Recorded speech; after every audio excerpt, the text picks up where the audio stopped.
best things about being an artist are some of the worst or hardest parts about being an artist as well. And I think for me, that means scheduling and being my own boss and making sure that I'm disciplined and show up at my job, giving it 100%. And I think that routine is an important part of being a successful artist.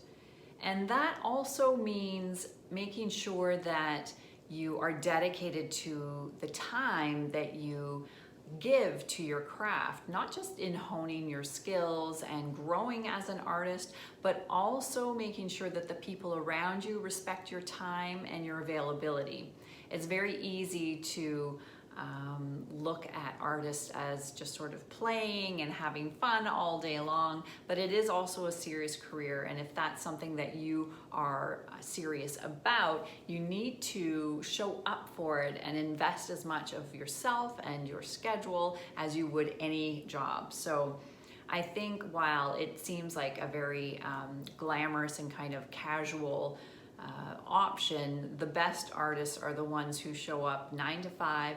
In my cases, my day sort of starts off around 8:30. I do a little bit of social media, and then I try to get in the studio by 10, and my day ends anywhere from 4 to 5:30. It just depends on how many projects I have on the go and how the painting is flowing. So again, some of the pros and cons about being an artist is just being able to manage your own schedule and to ensure that you are dedicating enough time for your, not just the craft, but also for all of the business side of things if you don't have help in that department. So that means making sure that you've got a number of skill sets and you're constantly putting on all these different hats. You've got to be your own accountant. You have to keep up with your bookkeeping, making sure you're tracking sales, making sure that you have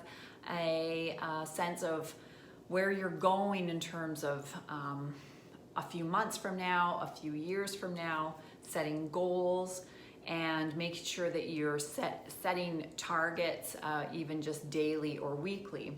Sometimes that includes social media, making sure that you're pushing things out in a regular kind of way, whether that be YouTube or Instagram or your blog as well. Perhaps you've got some interesting blog content, updating your website, and even making and keeping a good clean inventory of where your artwork is.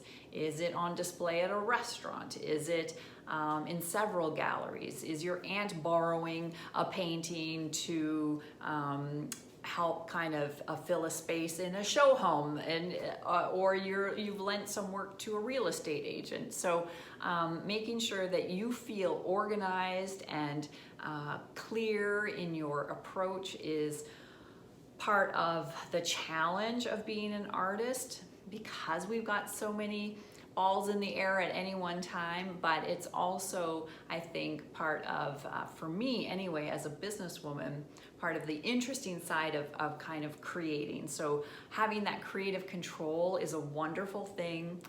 Being able to dictate your own schedule is a huge plus, but at the same time, it's just making sure that you are creating balance in your life, and that others are taking you as seriously as you take yourself in terms of your scheduling. So good luck to you, and it's such a worthwhile career, but just make sure that you are prepared for the amount of work that it takes.